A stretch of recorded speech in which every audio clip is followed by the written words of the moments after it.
Nous vous remercions encore une fois pour votre intérêt et votre support. On a eu à le dire, le travail que vous faites pour informer les spectateurs par rapport à notre ligue et l'ambition que nous avons d'en faire l'une des meilleures ligues professionnelles au monde. Nous ne pourrons pas accomplir ces grosses ambitions sans votre concours. Alors nous vous remercions tous à mon nom et au nom de la famille NBA et de la famille FIBA. Nous avions commencé à travailler sur cette deuxième saison depuis le mois de juillet dernier. Alors il y a énormément d'efforts. On a continué à recruter pour bâtir notre équipe de la Basketball Africa League. Comme je vous le rappelle, notre siège se trouve ici à Dakar. Nous avons en ce moment peut-être une vingtaine d'employés à full-time et nous allons continuer à grandir. Des gens très talentueux qui viennent de partout en Afrique. Nous nous réjouissons de cette diversité et c'est la raison pour laquelle j'ai confiance que nous allons continuer à nous améliorer tous les jours pour créer un produit sur le terrain et en dehors du terrain que les supporters de tout âge et de toute origine, de tout genre, vont pouvoir apprécier. Il y avait une énergie dans la salle qui était palpable.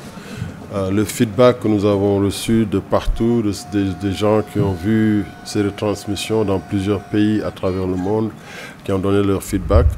Alors c'était un bon début. Nous nous réjouissons de cette entrée en scène, mais évidemment nous gardons les pieds sur terre. Nous savons qu'il y a énormément de travail à faire. Tout le monde peut-être n'était pas... on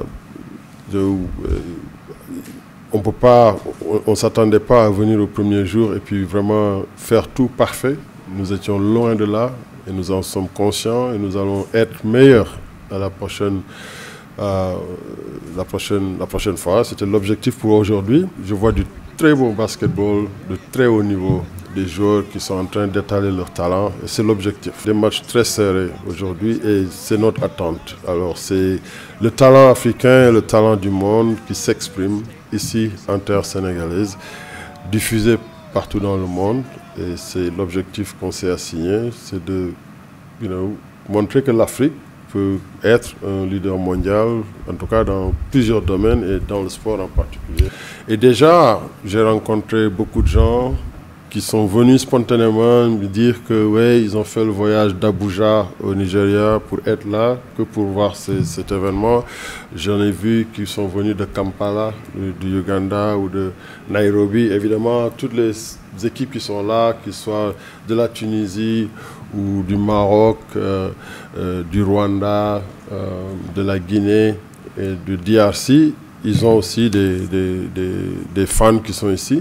Mais c'est encore une fois cet objectif de voir l'Afrique converger autour du basket, using the convening power of basketball to bring people together and drive commerce, drive trade and boost tourism.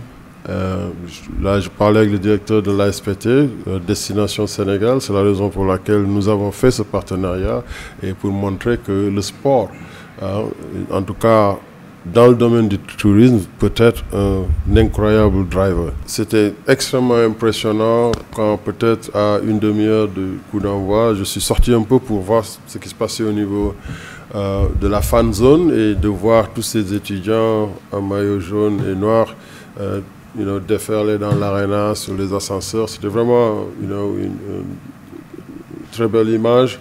Et évidemment, c'était le premier match. C'était notre premier match à nous tous aussi. Peut-être qu'on était tous crispés. Bon, c'est la première sortie. Mais j'étais très encouragé d'abord par la mobilisation, de mobiliser quelque chose comme 6000 étudiants pour venir ici. Je pense que c'est de gros efforts pour les autorités de l'université, je crois, à commencer par le recteur, le directeur du COUD et tous ces comités de supporters. Pour moi, je leur tire mon chapeau. Oui, malheureusement, l'équipe n'a pas gagné, mais c'est un tournoi. Il y a encore, je crois, 4 autres matchs à jouer. Je les invite à se remobiliser encore davantage, de venir avec même plus d'énergie. C'est comme nous, hein, on apprend chaque jour. Bon, on a de très bons feedbacks par rapport à la tenue de ces jours d'ouverture, mais on est très loin d'être satisfait. Nous pensons qu'il y a beaucoup de failles que nous sommes en train d'examiner pour essayer d'être meilleurs. C'est comme l'équipe, je suis sûr que le Duc va se regrouper. Pour moi, les supporters, je n'ai aucun doute, les supporters du Duc ont toujours été des exemples, et j'attends beaucoup plus de ferveur aussi ce mardi, et puis après le jeudi et le reste du tournoi. Et pas que les supporters du Duc, nous encourageons vraiment tout le pays d'être là, de venir. Dakar Arena, je pense que c'est quelque chose à voir, et ce que nous essayons de mettre dedans comme contenu. Le président de la République, en tout cas, nous a donné un très bon feedback, et aussi il a posé beaucoup de questions par rapport à comment continuer à amener des événements de ce genre ici. Même il s'est très intéressé à s'assurer qu'il y a une bonne gestion de ces entreprises.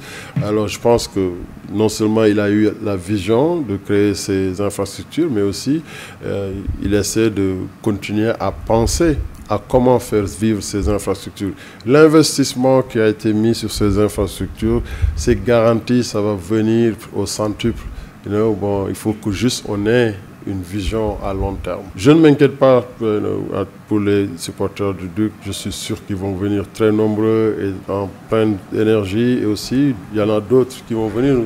Nous allons aussi inviter des écoles de basket, tous les clubs, pour venir faire partie de cette fête.